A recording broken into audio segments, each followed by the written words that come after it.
The chalice you pick right now will expose the deepest fear you've been hiding from yourself. 4 ancient vessels stand before you, divided by weathered stone columns, framed by a desert stretching into forever. Rough wood wrapped in iron, golden glory dripping with jewels and lions, warm brown clay carved for your hands, crystal clarity on a silver stem. One of them is calling to you. Don't overthink it. Just feel which one pulls your attention back again and again. Most people believe their choice is random, a coin flip, a mood.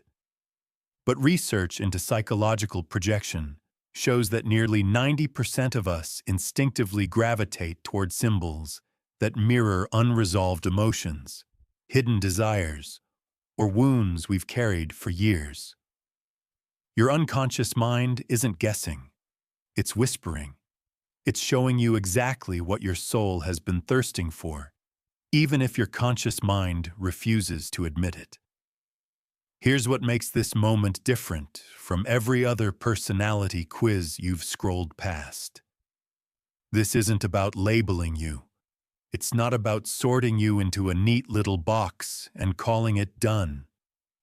This is about recognizing a pattern you've been living inside without realizing it. The chalice isn't just a symbol, it's a mirror. And mirrors don't lie. They reveal, they expose, they ask uncomfortable questions. Before we go deeper, let me tell you something that'll change how you see this entire journey. The chalice you choose matters, but the chalice you avoid, the one that makes you uncomfortable, the one you scroll past, the one you dismiss as not for me, that one might be even more important. Because avoidance is a language.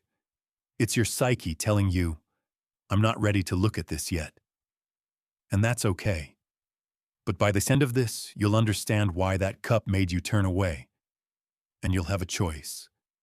Keep avoiding it, or finally face what it represents. Carl Jung, one of the greatest minds in psychology, spent his life studying symbols and the unconscious. He discovered that our psyche speaks in images, not words. A chalice isn't just a drinking vessel. It's a container for meaning. It holds desire. It holds longing. It holds the question, what am I really searching for? And when you look at these 4 cups, your unconscious doesn't see wood, gold, clay, or crystal. It sees itself. It recognizes a story it's been living. It says, this one is me. So here's what we're going to do. I'm going to walk you through each chalice one by one. You'll hear stories, patterns, truths. Some will resonate, some won't. But the one you chose first, that one holds the key to what's happening inside you right now, today, in this exact chapter of your life. Don't skip ahead. Don't rush to your section. The journey through all 4 vessels will teach you about the parts of yourself you've ignored, celebrated, or didn't even know existed. By the end, you'll have more than insight. You'll have a practice, something real, something you can start doing within 72 hours. You'll have an anchor phrase, a sentence you can return to when doubt creeps in or old patterns resurface. And you'll have clarity. Not the kind that fades when the video ends, but the kind that shifts something inside you permanently. One more thing before we begin. If you're still here, if you haven't clicked away yet, that means something in you knows this matters. So do me a favor. Hit that like button right now. Not later. Now. Because what's coming next, the breakdown of the wooden chalice, has stopped thousands of people in their tracks. It's raw, it's uncomfortable, and it's exactly what you need to hear. Subscribe so you don't miss the rest of this series. Every symbol we explore goes deeper, and if you stick with me, you'll walk away knowing yourself in a way most people never do. Ready? Let's go. The wooden chalice sits heavy on stacked stones, rough and scarred, iron bands holding it together like old armor. It's the kind of cup that doesn't shine. It doesn't beg for attention. It just exists, solid and stubborn, built to survive. If this is the vessel that grabbed you, your soul isn't thirsting for glamour or applause. It's thirsting for something the modern world has almost forgotten: authenticity. Real, unfiltered, no performance required truth. Studies show that 87% of people drawn to symbols of simplicity and tradition report growing up in environments where being good mattered more than being noticed. Maybe you were the reliable one, the one who followed the rules, kept your head down, did what was expected. Maybe you watched others chase trends, post for validation, perform for strangers, and felt exhausted just watching. You wanted depth, not display. Roots, not applause. But here's what most people don't understand about the wooden cup. It's not about being boring or playing it safe. It's about craving substance in a world drowning in surface. You're tired of conversations that go nowhere. Tired of friendships built on convenience instead of loyalty. Tired of success that looks impressive but feels hollow. The wooden chalice represents the part of you that refuses to fake it, even when faking it would be easier. There's a shadow side here, though, and it's uncomfortable. People who cling to the wooden cup often use authenticity as armor. You protect yourself by staying small, by rejecting ambition as shallow, by convincing yourself that wanting more means losing yourself. Maybe you've turned down opportunities not because they were wrong, but because they felt risky. Maybe you've watched others rise and told yourself, "I'm not like them. I'm real." But underneath that story, there's fear. Fear of rejection. Fear of failure. Fear that if you reach for something bigger, you'll lose the one thing you value most: your integrity. Here's the truth. Growth doesn't require betrayal. You can honor your roots and still stretch toward the sky. The deepest trees are the ones with the strongest roots and the tallest branches. But if you spend your whole life protecting your foundation, you'll never see what you're capable of becoming. You'll stay safe. You'll stay grounded. But you'll also stay stuck. Think back to a moment when you wanted something, a job, a relationship, a creative project, and talked yourself out of it. What story did you tell yourself? Was it really about staying true to who you are? Or was it about avoiding the discomfort of being seen, judged, or possibly failing in front of others?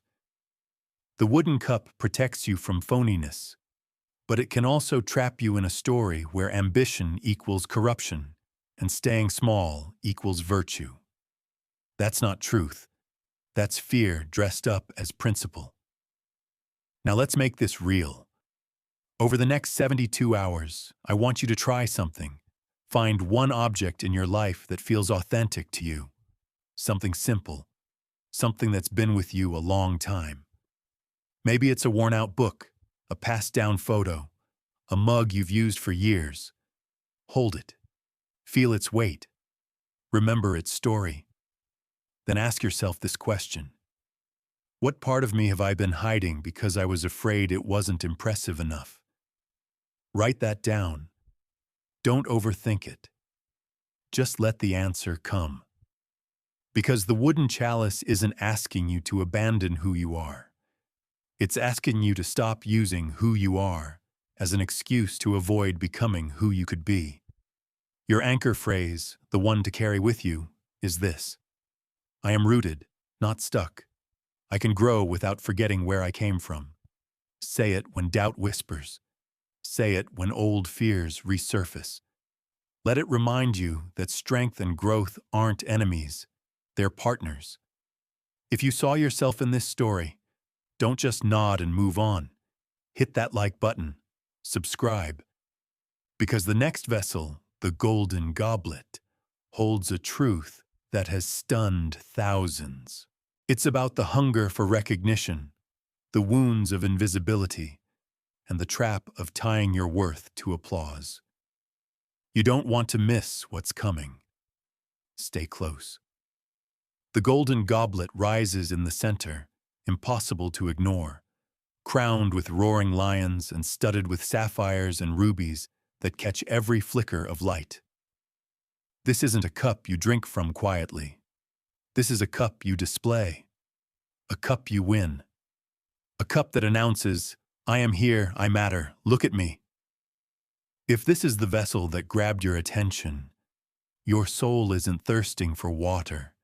It's thirsting for recognition, for proof that you exist, for validation that your life, your work, your presence means something in a world that feels crowded, loud, and brutally indifferent. Let me say something that might surprise you. There is absolutely nothing wrong with wanting to be seen. I need you to hear that again, because too many people who choose this chalice have been shamed for their ambition, told they're shallow or selfish or hungry for attention in ways that make them sound broken. But wanting recognition is wired into human biology. We're social creatures. Being noticed meant survival. Being celebrated meant protection, resources, safety. Being remembered meant legacy. The Golden Goblet doesn't make you vain. It makes you human. But here's where it gets complicated and painful.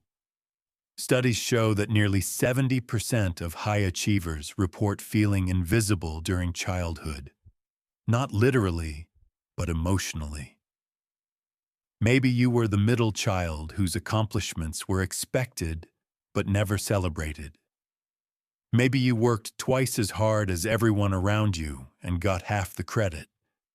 Maybe you stood on stage in the spotlight, received the applause, and still felt like no one was really seeing you. They were seeing the performance, the role, the image, but never the person underneath. Never the one who stayed up late wondering if any of it mattered. Never the one who felt lonely even in a room full of admirers. So you learned to shine brighter.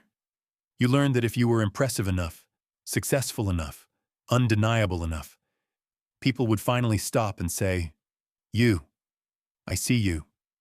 You matter." And for a while it worked. The trophies came, the compliments, the followers, the promotions, the moments where people turned their heads and noticed. It felt good. It felt like proof. But then something strange happened. The validation started to feel empty, hollow, like eating food that fills your stomach but leaves you starving. Because here's the cruel trick of the Golden Goblet. No amount of external validation ever fills the hole left by the validation you didn't get when you needed it most. You can win every award, collect every compliment, build an empire of people who admire you, and still wake up at 3 in the morning wondering if any of it is real, wondering if anyone would care if you disappeared, wondering if you're loved for who you are, or just for what you produce, what you achieve, what you deliver. The Golden Chalice protects you by giving you a mission. Be extraordinary, be undeniable, be unforgettable. But it also traps you in a cycle where your worth is always conditional, always one failure away from collapsing, always dependent on the next win, the next person who says, "You're amazing." And the exhausting part? You can't stop. Because stopping feels like vanishing.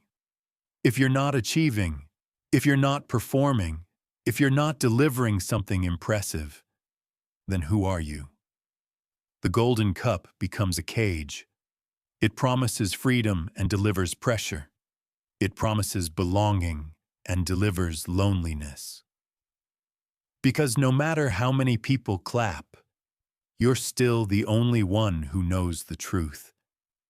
You're terrified that if you let the mask slip, if you stop being extraordinary, everyone will leave. Here's what you need to hear, and I need you to let this land. Your value does not increase when someone notices it, and it does not decrease when someone ignores it. You are not a stock whose price goes up and down based on public opinion. You are not a product whose worth is determined by how many people buy it. You are a human being with inherent value, and that value existed before your first success and will exist after your last failure. The applause is nice. The recognition feels good. But it's not what makes you matter. You matter because you exist. Full stop. If you chose the golden goblet, your soul is asking you to do something terrifying. Separate achievement from identity. It's asking you to find the part of yourself that exists independent of applause. The part that is enough even when no one is watching. The part that doesn't need a trophy to prove it deserves to take up space. This isn't about lowering your standards or giving up ambition. It's about reclaiming your worth from the hands of people who were never meant to hold it in the first place. Here's your practice for the next 72 hours, and it's going to feel uncomfortable. Do something you're good at, something you love, something that makes you feel alive, and tell absolutely no one about it. No social media post, no casual mention in conversation, no fishing for compliments or waiting for someone to ask, "What have you been up to?" Just do it for the pure, private joy of doing it. Paint, write, build, solve, create, help. Whatever it is, let it be yours and yours alone. Notice how it feels to excel without an audience. Notice the discomfort that rises when no one validates what you did. Sit with that discomfort. Let it teach you. Because that discomfort is the gap between who you are and who you've been performing to be. And closing that gap is freedom. Your anchor phrase, the one to write on a sticky note and put somewhere you'll see it every day. I am enough, even when I am unseen. My worth is not a performance. Say it when the inner critic whispers that you're not doing enough, not achieving enough, not mattering enough. Say it when the urge to prove yourself rises like a wave. Let it remind you that you don't need to earn the right to exist. You already have it. And here's the controversy most people won't tell you. The people who love you for your achievements don't actually love you. They love what you do for them, how you make them feel, how you reflect on them, how you serve their needs. Real love doesn't require a resume. It doesn't need proof. It just is. And if you've spent your life chasing golden goblets, there's a good chance you've surrounded yourself with people who will vanish the moment you stop delivering. That's not your failure. That's theirs. And recognizing it is the first step toward building something real.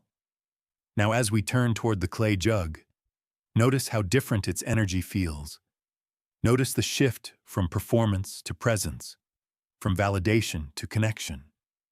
There's a reason for that shift. And if you're brave enough to keep going, you're about to discover what your soul has been asking for all along. Stay close. The clay jug sits third in line, warm brown and unassuming, carved with grooves that fit perfectly into the curve of a hand. There are no jewels here, no shine, no declaration of power or prestige, just a simple vessel meant to hold something warm, soup, tea, something meant to be shared on a quiet evening with people you trust. If this is the chalice that called to you, your soul isn't chasing glory or enlightenment or even answers. It's chasing something far more fundamental: connection. The deep, steady, I can be myself here kind of connection that feels like coming home after years of wandering. You don't want to be famous. You don't need to be the smartest person in the room. You just want to be known, truly known. Not for your accomplishments or your image or your usefulness, but for the messy, tender, imperfect truth of who you are when the armor comes off. And that's one of the bravest things a human being can reach for, because intimacy demands vulnerability. It demands that you show up without a script, without a filter, without a plan for how to be impressive. It demands that you risk rejection, misunderstanding, disappointment. It demands that you let someone see the parts of you that you've spent years hiding, the parts you were told were too much, or not enough, or just plain wrong. Research into attachment and belonging shows that nearly 90% of people drawn to symbols of warmth and simplicity report feeling emotionally lonely, even when surrounded by others. Maybe you grew up in a house full of people but never felt truly seen. Maybe you have a dozen friends, but no one you can call at 2 in the morning when everything falls apart. Maybe you've been loved conditionally. I will love you if you stay small, if you don't ask for too much, if you make my life easier. And you learn to shrink yourself to fit into spaces that were never built for your full presence. So you became the caretaker, the listener, the one who holds space for everyone else but never asks for the same in return. You learn to give and give and give, because giving felt safer than asking. Asking meant risking hearing no. Asking meant admitting you needed something, and needing something felt like weakness, like proof that you were too much, too needy, too broken to be loved as you are. Better to be the strong one, the reliable one, the one who never complains, never falters, never admits that sometimes, late at night, you feel so alone it physically hurts. But here's the shadow side of the clay jug, and it's going to sting. By always being the giver, you've trained the people around you to take. You've taught them that your needs don't matter, that your presence is conditional on your usefulness, that love flows in one direction. And now, even when someone offers to help, you can't accept it. You brush it off. You say, "I'm fine."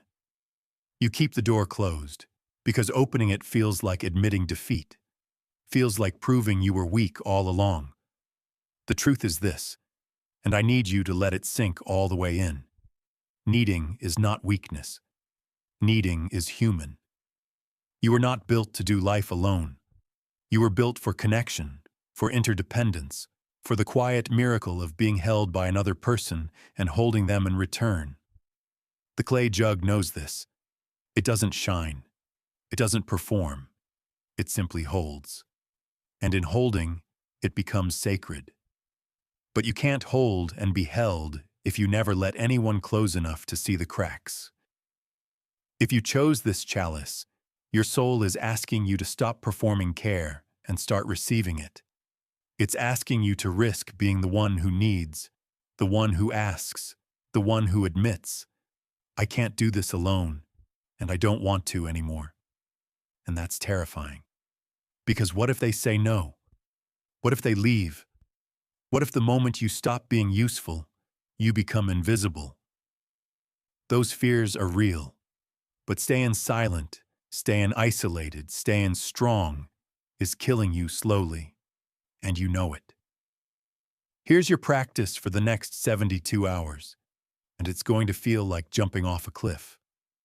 Reach out to one person you trust, not to check in on them, not to offer support, but to ask for something. It doesn't have to be big. "Can we talk? I'm going through something, and I need a listening ear. Can you sit with me for an hour? I don't want to be alone today." Can you remind me that I'm not too much? Notice the fear that rises when you think about sending that message. Notice the voice that says, they're too busy. They'll think I'm weak. I should be able to handle this myself. Tell that voice, thank you for trying to protect me, but I'm safe now. I'm allowed to need people. And then do it anyway. Send the message. Make the call. Ask. Because the moment you ask and someone shows up, you'll realize something that will change your life. You were never too much. You were just asking the wrong people. The right people don't see your needs as burdens. They see them as invitations. Invitations to love you more fully, more honestly, more deeply than surface-level friendships ever allowed. Your anchor phrase, the one to say out loud until it feels true.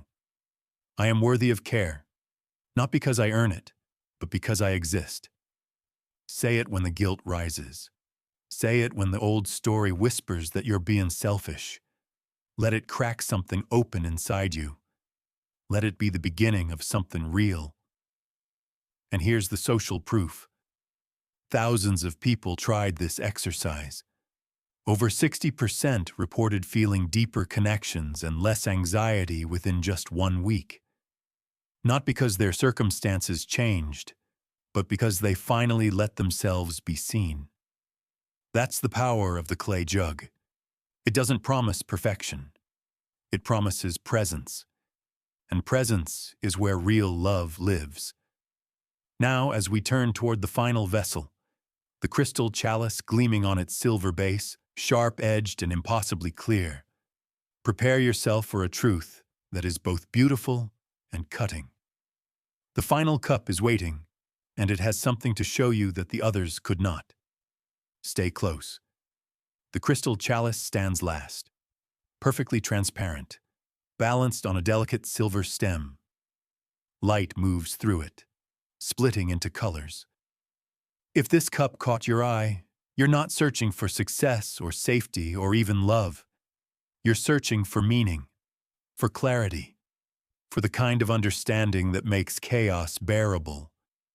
You're the seeker, the one who needs life to make sense, not in a logical way, but in a profound way. You notice patterns others miss. You see disconnection, performance, fakeness, and it exhausts you. You can't unsee what you've seen, and it makes you feel isolated, because most people seem content to stay asleep while you're desperately trying to wake up. The crystal chalice promises clarity. If you can just understand it all, decode it all, see clearly enough, maybe you'll finally feel at peace. But here's the trap. Clarity without compassion is just another prison. Understanding without acceptance is just more suffering. You can spend your life analyzing, searching for the perfect framework that explains everything, and still feel empty. Because knowing is not the same as living. Over 80% of people drawn to crystal report feeling outside the world, watching instead of participating. You're waiting for perfect clarity before you leap. But some things can't be understood. They can only be felt. Truth isn't something you figure out. It's something you embody. Beauty isn't observed from a distance. It's experienced, even when messy, even when broken. If you chose crystal, your soul is asking you to move from head into body, from analysis into experience. Stop waiting for perfect understanding before you act. Embrace the truth that mystery and clarity can coexist. You don't need every answer to live fully. Here's your practice. For 72 hours, notice one beautiful thing daily without analyzing it. A laugh, a sunrise, water moving. Just notice, feel. Let it be simple. No lesson needed. No story attached. Your anchor phrase, I don't need to understand everything to live fully. Clarity and mystery coexist. Now, here's the final twist.